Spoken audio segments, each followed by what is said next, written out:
Bonjour. Alors bienvenue aujourd'hui pour un nouvel essai avec le Toyota CHR qui est juste derrière moi en version PHEV, c'est-à-dire hybride rechargeable. Alors déjà un peu ça me change par rapport aux essais précédents, c'est que j'ai enfin le soleil pour essayer une voiture et puis on se retrouve à Marseille pour essayer donc ce nouveau Toyota CHR. Bienvenue sur la chaîne des cylindres, moi c'est Guillaume et on est parti.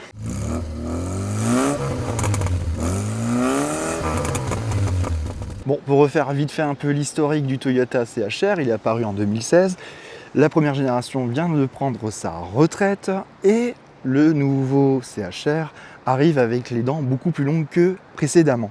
Alors déjà, ce Toyota s'offre un nouveau look, un nouveau design, désormais disponible avec une version PHEV de 225 chevaux, à peu près le système similaire qu'on retrouve sur la dernière Prius, et qui permet de faire jusqu'à 66 km d'autonomie électrique, ce qui est annoncé par le constructeur du coup, mais surtout Toyota nous annonce jusqu'à 100 km en ville, juste en consommation électrique. Avant de commencer à détailler la voiture, j'avais envie de vous montrer un peu la rade de Marseille qui est derrière nous et surtout ma grosse gueule. Mais bref, passons tout de suite à la présentation extérieure du Toyota CHR 2024. Bon, la Toyota CHR, vous connaissez maintenant depuis plus d'un an. C'est la voiture SAR de chez Toyota. C'est un petit crossover urbain, on va dire, qui s'offre un look esthétique assez osé aussi, ce que je vois quand même dans les commentaires que vous n'appréciez pas forcément. Bref, déjà, on remarque cette couleur hyper flashy que j'adore, mais on a vraiment une voiture fastback. On retrouve cette architecture du précédent CHR qui avait rencontré quand même beaucoup de succès. On parle de plus de 110 000 exemplaires vendus en seulement quelques années. Donc ce CHR2 veut surfer sur le même succès, puisque vous connaissez bien cette nouvelle génération. Mais ici, on a une version PHEV. Alors c'est totalement nouveau, et surtout, moi j'aime beaucoup, parce que Toyota en parle d'un concept car sur la route, et effectivement, on a vraiment cette impression-là. Surtout quand on le voit comme ça de trois quarts, donc on a aussi une version gris, et cette version-là. Et moi j'aime bien, donc on va passer tout de suite au design extérieur un peu pour changer. Bon, avec le CHR, déjà, Toyota sort un peu de sa timidité esthétique et offre enfin des voitures au look beaucoup plus travaillé. Et moi, ce que j'aime bien un peu au niveau de la façade avant, c'est quand tu coupes la voiture un peu en deux, tu as l'impression d'avoir le profil d'un papillon au niveau de la voiture. On voit que le bloc fait une première boucle et le reste de la carrosserie suit la forme des phares. Donc ça fait vraiment un effet un peu papillon. Je trouve que ça apporte beaucoup d'agressivité dans le design.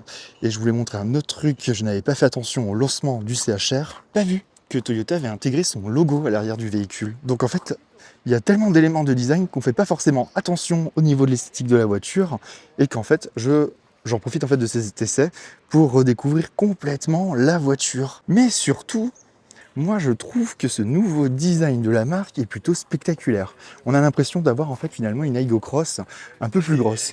Et on retrouve une voiture suffisamment sculptée de ce qu'il faut. On voit là sur le côté le pavillon qui est travaillé, mais aussi les flancs sculptés avec de la géométrie, enfin bref. Ils ont fait un vrai travail sur ce véhicule-là et c'est plutôt appréciable. Aussi, pour écouter ses clients, Toyota a revu le système des poignées et désormais, les poignées qu'on retrouvait sur le premier qui était ici se retrouvent ici. C'est une première chez Toyota, donc les fameuses poignées affleurantes. Au niveau de l'arrière aussi, beaucoup de changements. C'est ce que je vous disais tout à l'heure. Là, on retrouve voiture lambda, mais surtout une voiture à la forme fastback. Alors, Toyota a voulu conserver le charme du premier exemplaire avec ce style de SUV coupé, mais a totalement revu le design. On voit que désormais les feux arrière sont complètement allongés, on retrouve une surface verticale, mais quand même assez sculptée, qui fait un peu référence à la Miraille, et surtout un spoiler diffuseur arrière très travaillé, assez sportif, bon, qui ne sert pas à grand chose, mais qui a quand même son intérêt pour l'autonomie de la voiture. Aussi, Toyota a intégré ce qu'on appellerait avec Peugeot des oreilles de chat pour l'aérodynamique de la voiture. En fait, tout est travaillé pour offrir la meilleure autonomie électrique à bord de ce Toyota CHR. Déjà aussi, j'aime beaucoup moi cette incrustation que je trouve particulièrement réussie. Enfin, l'arrière, il est vraiment très particulier, mais Toyota, en fait, il explique que c'est une voiture qui est imaginée comme un concept car, tout simplement. Et on voit comme ça même de trois quarts arrière, La voiture, moi, je la trouve plutôt réussie. Alors déjà, il faut dire aussi que Toyota est plutôt bien aidé par le choix de la couleur, qui est biton et qui descend sur les ailes. Voilà, ça fait un lien avec la Aygo Cross, mais allège un peu visuellement la ligne de la voiture. Alors, Toyota ne cache pas son intention de contre-attaquer également le récent Peugeot i3008 qu'on a essayé sur la chaîne il y a quelques semaines pour pouvoir aussi voilà, se renouveler de manière plus positive et de pouvoir montrer en fait que Toyota ne se repose pas sur ses lauriers et qu'il prend en considération aussi l'arrivée de ses concurrents et qu'il continue à vouloir séduire en fait tout simplement la clientèle qui a déjà un CHR, mais aussi conquérir une nouvelle clientèle qui serait peut-être partie vers ce type de véhicule, parce qu'aussi Toyota à la conférence de presse annonçait qu'il considérait que le CHR était aussi un concurrent de la récente C4 de chez Citroën. Bon, pas trop, bon, puisqu'on n'est pas sur la même philosophie. Mais voilà, Toyota sent le vent tourner et réagit avec une voiture esthétiquement beaucoup plus travaillée.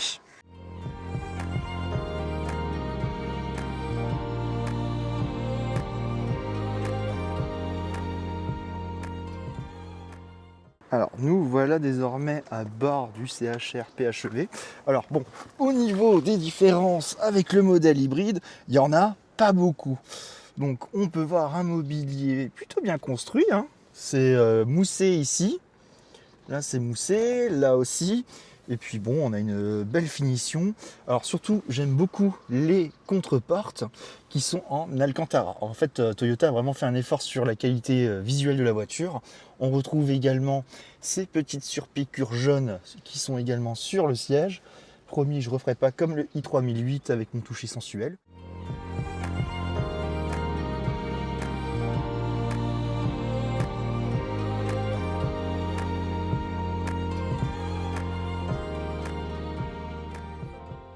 On a également un combiné de 12,3 pouces qui fait exactement la même taille que l'infodivertissement.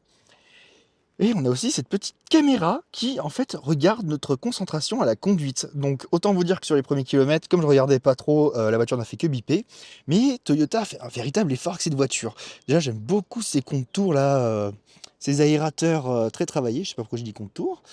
Et puis aussi cet élément-là, donc c'est l'audio, mais on retrouve ce motif un peu nid d'abeille, vraiment très sympa. Donc là, c'est l'emplacement pour la diffusion des informations de l'affichage tête haute. Et bonjour Toyota et merci Toyota. On retrouve toujours des touches physiques, merci pour des boutons, qui commandent l'aération et aussi quelques aides à la conduite qu'on retrouve ici avec une prise USB-C.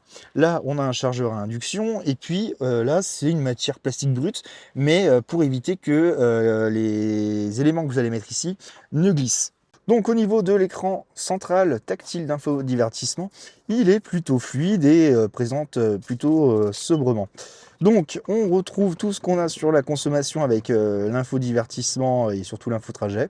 Donc là, vous pouvez voir qu'on a fait une distance de 3 km en 100% électrique. Donc on n'a que la consommation en kilowatts. Et si je me mets là, on a la consommation électrique faite sur ces 3 km. Bon, c'est pas représentatif non plus, parce qu'on a fait que 3 km et c'est encore pour arriver à l'endroit où on vient de manger. Donc voilà, là on retrouve tout ce qu'il faut pour pouvoir connecter la voiture avec son téléphone, mais aussi la navigation, tout ce qu'il faut sur le paramétrage de la voiture. Là donc c'est la consommation, le Bluetooth, la musique et donc là le GPS. Donc comme vous pouvez voir c'est plutôt fluide et je trouve que sur ce CHR, on sent quand même la différence de technologie parce que la voiture est finalement beaucoup plus qualitative au niveau de l'infodivertissement que sur la Corolla. Là, c'est beaucoup mieux. Et si je mets la voiture en marche arrière, est-ce qu'il veut... Attendez. Voilà. Bon, on va avoir un petit bip bip. Mais on voit que la qualité de rétrovision est bien meilleure de la caméra plutôt. Elle est bien meilleure qualité que sur la Corolla. Ainsi, on a cet affichage 360 qui nous permet de bien voir au niveau de la voiture. Alors, moi, je vais avoir un petit souci, c'est sur la boîte, où j'ai un peu du mal. Alors, au niveau de la console centrale, on retrouve quelques rangements, ce que je vous disais déjà là avec le chargeur induction. Et on a la boîte. Alors, la boîte est un peu particulière à comprendre. Comme vous pouvez le voir, on a ce petit schéma pour nous expliquer la boîte de vitesse. C'est un peu surprenant. Et là, on a le mode de conduite pour savoir ce qu'on a envie. Donc, on a le droit, hop là, à Eco. Donc ça ne change pas par rapport à la Corolla, hein. On retrouve un mode normal, un petit P confort, le mode sport et un mode personnalisé custom. Alors aussi, on voit qu'on a un éclairage d'ambiance selon ce qu'on met, ce qu'on n'a pas forcément sur la Corolla. Et enfin, pour finir, au niveau de l'avant, donc on a aussi ce petit rangement là avec un antidérapant. On retrouve notre boîte à gants qui offre plutôt une belle contenance. On a pas mal de petits rangements là aussi, plutôt pratiques. Et enfin, on a un rangement central qui est plutôt convenable. Alors, juste voir s'il est... Non, il n'est pas réfrigéré. Alors, avec Toyota, on a aussi la possibilité d'avoir une rétrovision en mode un peu avancé. Il suffit de faire comme ça et donc, en fait, on a une vision avec une caméra arrière pour voir lorsqu'on est chargé. Donc c'est quelque chose que je vous ai déjà parlé qu'on a sur le RAV4. On n'est pas sur un équipement complètement nouveau chez Toyota, parce qu'on le retrouve déjà sur le RAV4, et c'est quelque chose que je trouve plutôt pratique si on se retrouve avec le coffre chargé. Bon, puisqu'on est en train de parler du coffre, on va passer déjà à la banquette arrière avant d'arriver au coffre. Là, je viens de monter à l'arrière de la voiture, et comment est-ce qu'on se sent dans le Toyota CHR? Bon, alors, autant on a de la place et on est bien à l'avant, on trouve forcément ses aises. Autant à l'arrière, bon ben on retrouve un peu les défauts de la précédente génération. Alors Toyota a quand même travaillé sur le sujet et on a plusieurs aspects qui évoluent. Alors déjà, au niveau du vitrage latéral, on gagne ce petit fenestron qui permet d'avoir plus de luminosité aux places d'arrière. Toyota a aussi évidemment questionné ses clients au niveau des places d'arrière, même si Toyota nous expliquait c'est pas l'argument premier d'achat d'un CHR. Il y a trois axes de réflexion autour de la voiture. Marie, qui est la responsable de chez Toyota France, nous a expliqué qu'en fait sur le CHR, l'une des motivations principales d'achat de ce véhicule, et là c'est pour les haters, c'est que les gens ont apprécié son design. Le deuxième point, c'est l'aspect des blocs hybrides, parce qu'au lancement du premier CHR, il était disponible en version thermique et il n'est resté que quelques mois faute de vente. Les gens sont tout de suite partis sur les motorisations thermiques, hybrides. Et enfin, c'est beaucoup de femmes qui ont acheté cette voiture. Donc Toyota récidive un peu sur ces axes-là, hein, c'est ce que je vous expliquais sur la partie extérieure. Et donc du coup, ils n'ont quand même pas oublié la partie arrière. Parce que vous voyez, j'ai quand même de la lumière, parce que cela s'explique par plusieurs points. Donc je vous disais les fenestrons, mais surtout, et je vais vous le montrer tout de suite, dans une volonté de vouloir être plus écologique en termes d'impact environnemental, eh bien Toyota a travaillé son toit panoramique avec 2 couches de protection entre le verre. En gros, il y a une première couche, donc c'est pour ça que le toit panoramique paraît aussi foncé, qui renvoie les UV afin de conserver plus de fraîcheur à bord de la voiture. Et enfin, un deuxième point, il reçoit un traitement, et c'est un peu une première mondiale chez Toyota et tout court dans le milieu automobile. Le verre est traité aussi pour rejeter le froid. Et donc, conserver les rayons du soleil qui rentrent dans la voiture pour réchauffer l'habitacle de la voiture en utilisant le moins possible d'énergie de type climatisation ou chauffage qui agissent sur la clim. Donc voilà, pas mal de choses intéressantes à savoir et je terminerai avec un aspect rangement sur la voiture. Donc aux places d'arrière, on retrouve un porte-gobelet et alors ça, choix assez étrange, on a une aumônière sur le siège arrière passager, mais on n'a rien au niveau derrière la place conducteur. Ah oui, bah alors tant que j'y suis. Au niveau des places d'arrière, on a de la place, hein, le siège est réglé pour moi, j'ai de la place. J'ai de la place également au niveau des contreportes. On a pas mal d'espace quand même, mine de rien. Donc on n'est pas trop mal. Alors, évidemment, ça suffira pour 2 adultes à l'arrière ou 2 enfants. Bon, bah, la troisième place ne servira à rien, mais elle est existante. Et puis voilà, on a une bonne visibilité sur ce qui se passe à l'avant de la voiture. C'est plutôt pas mal. C'est un bon point. Et puis du coup, on peut passer au coffre. Alors, avant qu'on passe au coffre, je voulais revenir sur un point. Toyota a fait un vrai travail esthétique au niveau de la porte.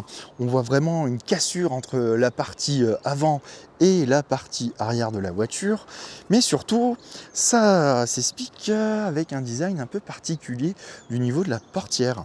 Alors bon, déjà, on gagne le biton sur la portière et ça donne un effet visuel particulier. En fait, ça raccourcit un peu la porte et on retrouve des angles un peu saillants. Donc c'est un peu... Voilà, c'est un parti pris, c'est un peu étrange. Donc à voir ce que diront les utilisateurs. Mais ça permet d'avoir un peu un effet design différent avec cette ligne de peinture. Allez, on passe au coffre. Donc ouverture électrique sur le coffre du CHR. Bon, alors en termes de volume, c'est pas non plus la folie, parce que Toyota a quand même fait un travail pour placer les batteries le plus avant possible afin de libérer plus de coffres.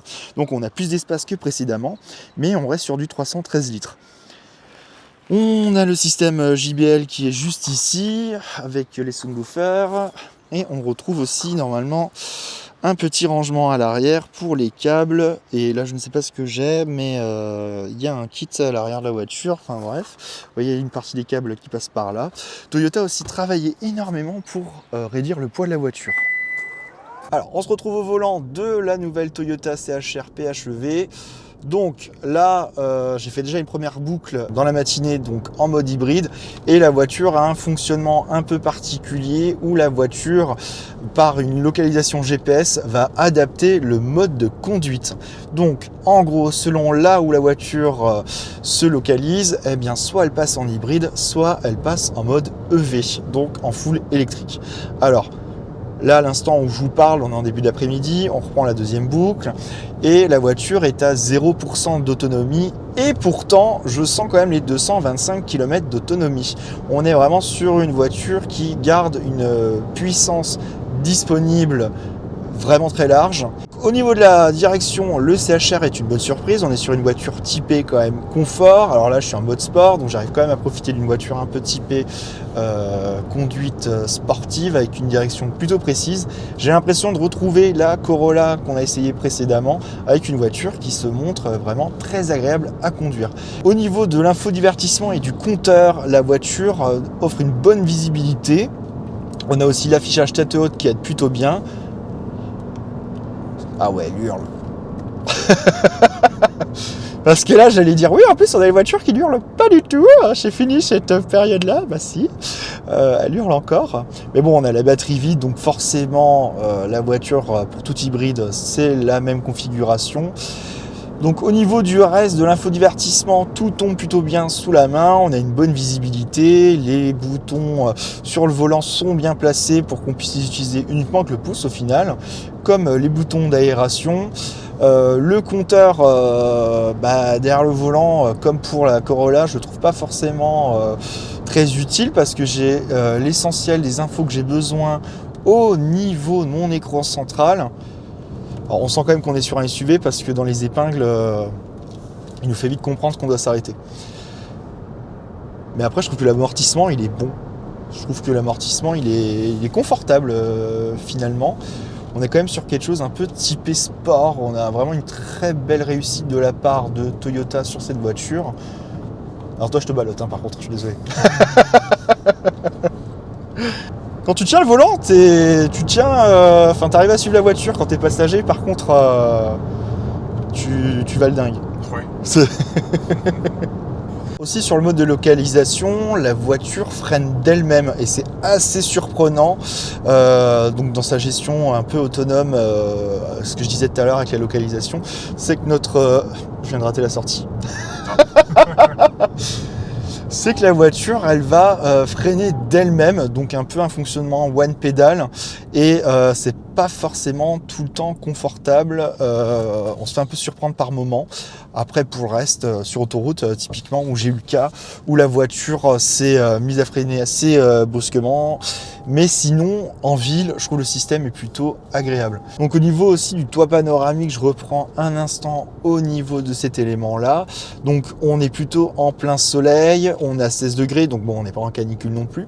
Et pourtant, on n'a pas d'effet de chaleur comme avec un toit panoramique plutôt classique. On profite vraiment de la clim, on est Vraiment plutôt bien protégé avec ce fonctionnement qu'a fait Toyota, ce choix technique de la... Putain, faut que je regarde en même temps où je vais. De ce choix de de supprimer le vélum pour un filtre sur le verre, c'est plutôt bien réussi. Alors aussi il y a la lecture des panneaux, donc c'est pour ça qu'elle bip plutôt pas mal. On a vraiment un armada d'ADAS sur cette voiture. On a ce que je vous disais tout à l'heure, la détection de concentration à la conduite, on a le lecteur de vitesse, on a l'affichage tête haute, on a la navigation projetée sur le pare-brise, on a la caméra au niveau du rétroviseur central. On a vraiment un ensemble de vidéos qui est quand même constant et d'aide aussi un peu partout. La voiture vraiment est ultra moderne. Et une chose aussi sur laquelle j'avais râlé sur le i3008 et là qu'on peut entendre, le clignotant est plutôt discret. On n'est pas perturbé par le bruit du clignotant. Pour le reste, non, la Toyota CHR PHEV est une bonne surprise. Alors après, j'ai pas encore conduit les versions hybrides classiques de Toyota, mais voilà, Toyota a voulu encore aller plus loin, perfectionner son fonctionnement hybride de 5e génération avec une voiture encore plus agréable à conduire. Et c'est ce que je vous disais tout à l'heure, c'est une version qu'on retrouve sur la version Prius en 225 chevaux. D'ailleurs, l'unique motorisation de la Prius. Désolé, j'ai du mal à vous comprendre. Ben c'est bien ce que je te parlais pas. Alors aussi un bon point sur la sellerie de la voiture, donc c'est ce que je disais tout à l'heure avec Alcantara et tout. Toyota a quand même installé un siège conducteur à réglage électrique. Ce qui était une de mes plus grosses critiques entre guillemets sur la Corolla TS que j'avais essayé, où j'estimais que pour le prix un peu similaire, ça faisait un peu mesquinerie de ne pas avoir mis de siège à réglage électrique. Là on les a, donc c'est plutôt un bon point. Ça chipote, mais voilà, pour le prix de ce CHR, j'estime quand même avoir quelques détails de confort. Je sais pas du tout où on est parti, mais bon, on va suivre le GPS. Et au niveau de l'assise, ce CHR déjà est plutôt offre une bonne suspension, un bon maintien, et le siège est aussi très confortable avec un bon maintien lombaire, et aussi au niveau des cuisses, on est plutôt bien maintenu. La voiture est ultra confortable. Je suis où là? Ok. Ouais, c'est à gauche, ouais. Je comprends rien. Ah oui, en plus c'est un sens interdit. Au niveau de la rétrovision à l'arrière, c'était un autre point sur lequel je voulais revenir pour terminer un peu ce chapitre conduite. On est quand même sur une bonne rétrovision arrière quand on roule. Alors j'ai pas testé lorsqu'on se gare, mais heureusement on a une bonne rétrovision avec le système 360 de la caméra de marche arrière. On a vraiment moyen de pouvoir bien voir à bord de la voiture. Et puis le montant C à l'arrière n'est pas si épais que ça. Il est certes imposant, mais il permet quand même de voir où on se situe au niveau du véhicule qui nous précède. Donc c'est plutôt une bonne surprise. On est vraiment sur une voiture qui ne donne pas l'impression d'avoir été bâclée, mais qui a été finalement quand même très réfléchie par les équipes du constructeur. On est aussi sur une voiture que Toyota nous expliquait, qui est faite pour les Européens, par les Européens. Donc on est vraiment sur un produit qui s'adresse principalement et majoritairement à nous les Européens et nous Français, puisqu'on est quand même plus de 110 000 conducteurs français à avoir craqué pour le CHR. Donc preuve quand même que la voiture a rencontré son public en à peu près 7 ans de carrière et que cette nouvelle génération du coup garde la même recette en l'améliorant, en cherchant à gommer les défauts de la précédente version, en offrant plus de confort, une meilleure habitabilité et surtout une meilleure luminosité à bord, tout en bénéficiant quand même de finitions plus qualitatives, des aides à la conduite et une technologie accrue. Enfin bref, on est vraiment sur une voiture qui est un bon cru. Allez, je passe rapidement au verdict sur l'essai de ce Toyota CHR PHEV dans sa version 225 chevaux. Alors, La voiture dans sa globalité est une excellente surprise, mais alors attention, le prix risque un peu de piquer, surtout dans notre finition de lancement collection première. C'est une édition limitée qui ne sera disponible que sur l'année 2024, mais qui s'affiche à 53 400 €. À ce prix-là, Toyota va avoir du mal à se justifier auprès de certains acheteurs, comparé à d'autres voitures plus spacieuses, plus puissantes ou tout simplement électriques. Pour le reste, le CHR se fait pardonner ses prestations qui n'hésitent plus à lorgner vers le premium, avec un premier prix fixé à 44 900 €. Dans sa globalité, si je dois faire un bilan de la voiture, la conduite est à la hauteur du prix, tout comme l'équipement ultra moderne, le confort, mais aussi le point préféré des acheteurs du genre sur la partie design. Il n'y a rien à redire, moi je trouve que la voiture fait véritablement son effet sur la route. Pour le reste, je voulais revenir sur un dernier élément qui n'est pas des moindres, c'est que au fil de la journée, j'ai voulu voir un peu la consommation de la voiture. Eh bien, c'est une excellente surprise puisque notre Toyota CHR a non seulement 3,7 litres de consommation mixte. Je trouve que c'est plutôt pas mal et c'est une belle réussite vu la taille du bébé. Voilà, l'essai est désormais terminé. N'hésite pas à liker, à laisser un commentaire ou simplement à t'abonner. Je te remercie aussi pour ceux qui se sont abonnés à la chaîne. Ça m'aide énormément, vous n'imaginez pas à quel point. Moi, je vous dis à plus et ciao!